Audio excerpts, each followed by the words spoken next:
All right, Shalom. Shalom. First and foremost, I want to give all praise and glory to Yahweh, by Hashem, Yahweh Shai, by Hashem, Rachak the bonus to the elder apostles of Great Millstone, and salutation and much love to Yakim out there pushing out this word, true sincerity. And I just want to do a quick video on just a couple notes that I had took down earlier, and Spirit hopped on me to, to do the video pretty much. I seen had a little post-it note with some scriptures on there when I was meditating earlier. So, Lord's word is edifying to the hopeful elect out there. But nonetheless, let's see what I got here. I got Psalms chapter 9, verse 10. First one I jotted down. Okay, it says Psalms 9 and 10. Okay, let me start at 9. Yahweh also will be a refuge for the oppressed, a refuge in times of trouble. Ooh, that's beautiful. Okay, because the Lord, Yahweh Shem Shai, he's going to be our refuge in that day. He's going to be our safety in that day. Okay, he's the one that's going to fight for us. What is that? It's in Proverbs. The name of the Lord is a strong tower. What is it? Proverbs 7, 18. Slakia, I'm thinking 17. It says Proverbs 18, verse 10. The name of Yahweh is a strong tower. The righteous runneth into it and is safe. Okay, so that goes to cut all these bougie Israelites talking about the name of the Lord don't matter. We ain't got the name of the Lord. So if we ain't got the name of the Lord didn't give us his name, then who are you supposed to call on? All right, what name are you supposed to call on and be safe? All right, how are you gonna receive salvation? As Acts 4? Get that too. Okay, how are you supposed to get salvation, man? That's my question. If you don't know the name of the Lord. All right, Acts 4 and 12. Neither is there salvation in any other, for there is none other name under heaven given among men whereby we must be saved. So if we ain't got the name, then if you ain't got the name, I'll say that because we got the name here at Great Millstone. Okay, you're not gonna get saved without it, man. You have to know the name, because if you don't know the name, who you gonna call on, man? All right, concerning the elect, because maybe you got some 1/3 out there that they might not know the name. They might not know the name as of now. All right, but ultimately they're gonna get saved through the elect anyway. All right, so the elect needs to have the name. Don't make no sense for the Lord to say that his name is a strong tower, and they that run into it are safe. Why would he say that when he wasn't going to give us the name? That would make the Lord be a liar, and the Lord is not a liar, man. All right, the Lord is a man of his word. All right, and like Scarface say, only things in the world I got is my balls and my word, and I don't break it for no one, man. All right, so the Lord ain't gonna break his word for nobody. All right, he gave us the name. So let's read this again, Psalms 9 and 9. Yahweh also will be a refuge for the oppressed. So the ones that are oppressed are the Israelites, man. Okay, and most importantly, the elect. A refuge in times of trouble. All right, that strong tower. All right, that Proverbs 18 we just read, Proverbs 18 and 10. All right, let's get it again. Like Apostle Gabar, like I say, repetition, man. Okay. All right, Proverbs 18 and 10. The name of Yahweh is a strong tower. The righteous runneth into it and is safe. So the righteous are the same that are oppressed, according to Psalms 9 and 9.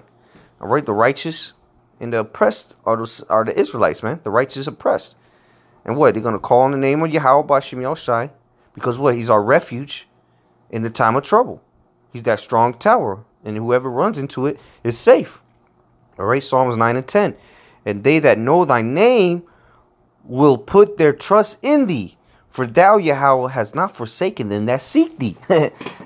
It's cold cut, man. Like cold, hot knife through butter right there, man.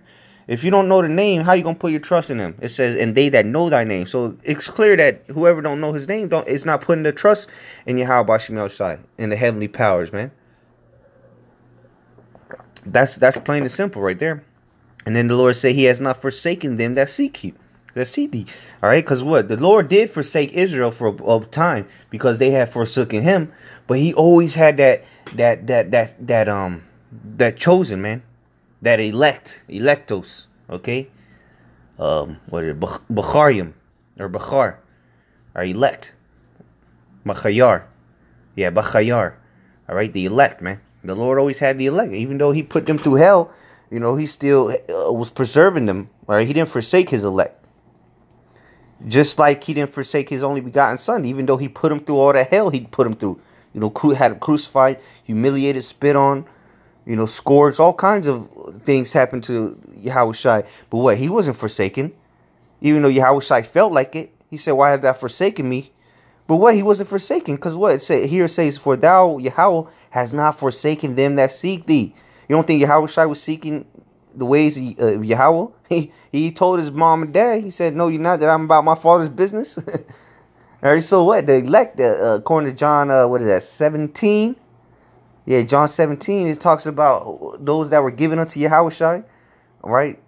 Yahushua said, thine are mine, and mine are thine, roughly paraphrasing. So what? Those elect men were given unto Yahushua, because what? Those were going to be those men that were going to be seeking after Yahweh, or Yahweh Bashim Yahushua. So what? They're preserved. They're not forsaken, because they trust in the name. They trust in Yahweh Bashim Yahushua. They know the names of Yahweh Bashim Yahushua. All right, they call upon him, and like the scriptures say, whoever perished, calling on the name, or for paraphrasing, or who was forsaken, as an apocrypher. But let's keep going. Let's see what else I got here. I got Psalms 37, Psalms 37 and 28, and it reads, okay, Psalms 37:28. For Yahweh loveth judgment, and forsaketh not his saints. They are preserved forever, but the seed of the wicked shall be cut off. So that's beautiful. You see how it tied in? The Lord had them preserved, man. All right, he has them preserve, his saints, ultimately his elect, man. Okay, because not all Israel is of Israel. All right, like what is that? Romans 11:7 says, all right, the elect have obtained it, but the rest were blinded, man. Because what? The Lord's only dealing with his elect, even though he has an elect nation, a chosen people. Well, he got a chosen within the chosen, man.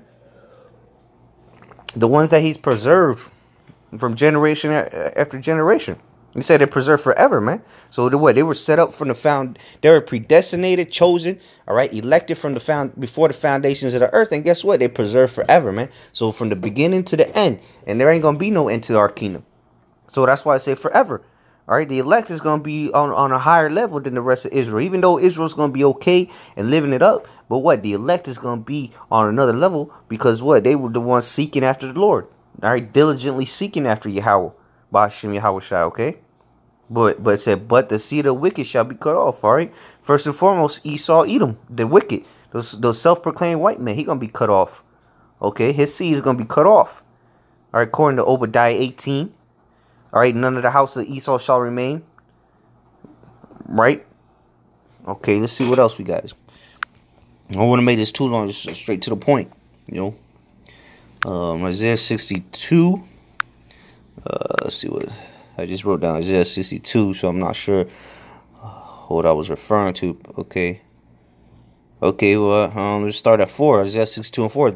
Thou shalt no more be termed forsaken, neither shall thy land be more termed desolate, but thou shalt be called Hephzibah, and thy land Beulah, for Yahweh delighteth in thee, and thy land shall be married. That's cold, man. The Lord said we're not going to be forsaken no more, man.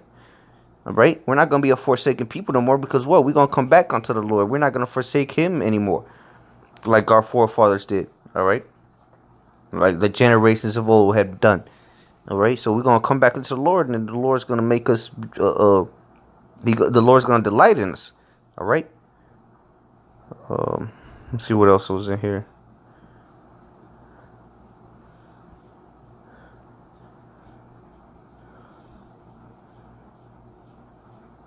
Okay. I'll read verse. You know what? Let me just read from 8. Yahweh has sworn by his right hand and by the arm of his strength, which his right hand is Yahushai. All right, that's the arm of his strength, man. The Yahushai, his only begotten son, sitting on the right hand side of him. All right. Surely I will no more give thy corn to be meat for thine enemies, and the sons of the stranger shall not drink thy wine for the which thou hast labored. All right, talking about in the kingdom, man. Because what? Ultimately, he's doing this for his elect's sake. All right, he's doing this for Yahushua and the elect. But what? The whole nation of Israel is gonna benefit from it. Okay. Verse 9. But they that have gathered it shall eat it and praise Yahweh, and they that have brought it together shall drink it in the courts of my holiness.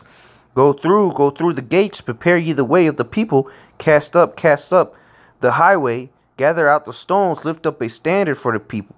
And what's going to be that standard? It's going to be the law, statutes, commandments of Yahweh Shema Shai. This is Nas wisdom understanding. Okay? Behold, Yahweh hath proclaimed unto the end of the world, say ye to the daughter of Zion, behold, thy salvation cometh. Behold, his reward is with him, and his work before him. That's beautiful, man. Because what? The Lord did not forsake those that seek him, man. He has preserved them. All right. First, can't say it enough? First and foremost, the elect, man. All right, because in the book of Revelation chapter 7, it goes and names the elect, man, and then it says the mixed multitude, which is the rest of the 1/3, which technically they part of the elect too. But you have elect men, all right, the prophets of the Lord, the servants, 144,000. Those are separate, even though there's part of the 1/3. They're separate. They're on another level, man. All right, verse 12, and they shall call them the holy people, the redeemed of Yahweh, and thou shalt be called, sought out, a city not forsaken. So the Lord has not forsaken his chosen, man, his chosen people. All right. Yeah, there's scriptures that talk about he's gonna forsake us, but because why? He forsook us because we forsook him, but it was only for a time. All right, until his anger was passed over, so to say, or gone away. Your dad might beat the hell out of you because you did something wrong, or punish you. But what? He ultimately not gonna hate you forever. He gonna come back unto you, man. He gonna bring you back in. Give you a hug. See, don't do that again. Now not do it. Okay. So a city not forsaken. All right, and this is all set up through the spirit and power of Yahweh Shema Shai, man. It's the Most High's movie first and foremost, man. He's doing all this for his pleasure, all right, and to prove and to show his power on this earth, man, and to set his son up on this earth, all right, with his elect men that he has given Yahweh Shai to rule this place in righteousness, man. Baruch 4:6, ye were sold to the nations, not for your destruction, but because you moved the Most High to wrath, ye were delivered unto the enemies. See, so he didn't forsake us, just forever and like, geez, the hell with these people, because he was about to do that in the time of Moses. All right, when Moses came down, all right, Moses had from the mountain, and he saw all the calf, the gold, all the false idols, and he had to plead to the Lord, hey, don't do away with us, man, don't do away with this people, So what? He didn't do it, and he's not a man that shall change, man. And then he first of all, he made covenants, promises to Abraham, Isaac, and Jacob. All right, so he's like we said earlier, he's a man of his word. Okay, so what? Ultimately, he delivered us unto the nations. All right, sold us to these nations so we can get our punishment, man, and not for us to be destroyed or forsaken forever. So let's close out on this. Baruch 4:24. Like as now the neighbors of Zion have seen your captivity, so shall they see shortly your salvation from our power, which shall come upon you with great glory and brightness of the everlasting. All right, so just like our enemies, all right, have seen us getting forsaken, and they knew it because they seen that the power left us, and they took advantage of it. Well, guess what? Now they're going to have to see our salvation. All right, like Wisdom of Solomon 5 says, all right.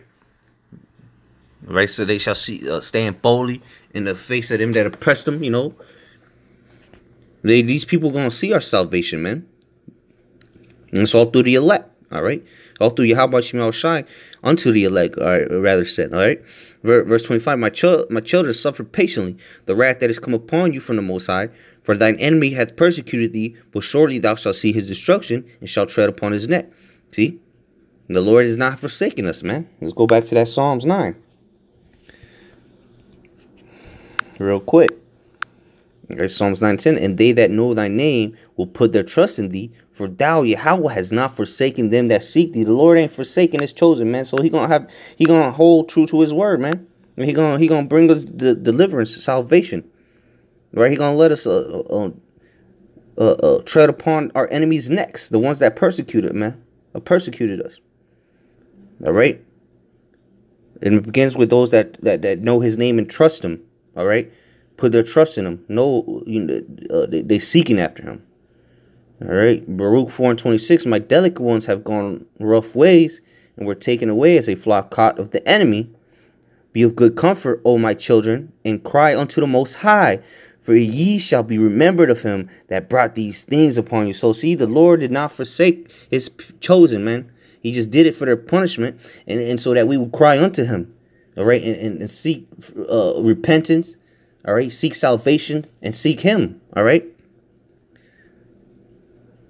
All right. Verse 28. For as it was your mind to go astray from the Most High, so be in return, seek him 10 times more. All right.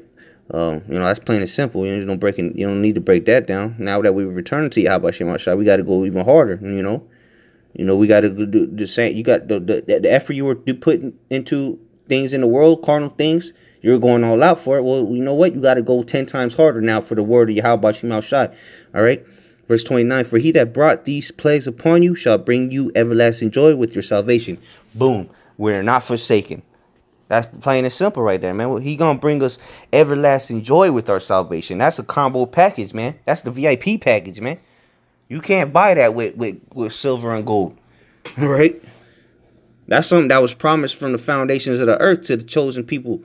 All right, the chosen, which would be the Israelites, and then you got the chosen within the chosen, man. All right, so with that, all the more side is edifying, just rolling through the spirit, okay, and just brothers meditate on that, because we're not forsaken, man. The Lord hears us, man. He said to call unto him, man, cry unto him, and that's what we're doing. So if you're confident in that, all right, believe, all right, put your trust in Yahweh Shem Shai, man. He gonna be there for you, all right. So with that, Shalom, Akim. Stay strong. We almost out of here.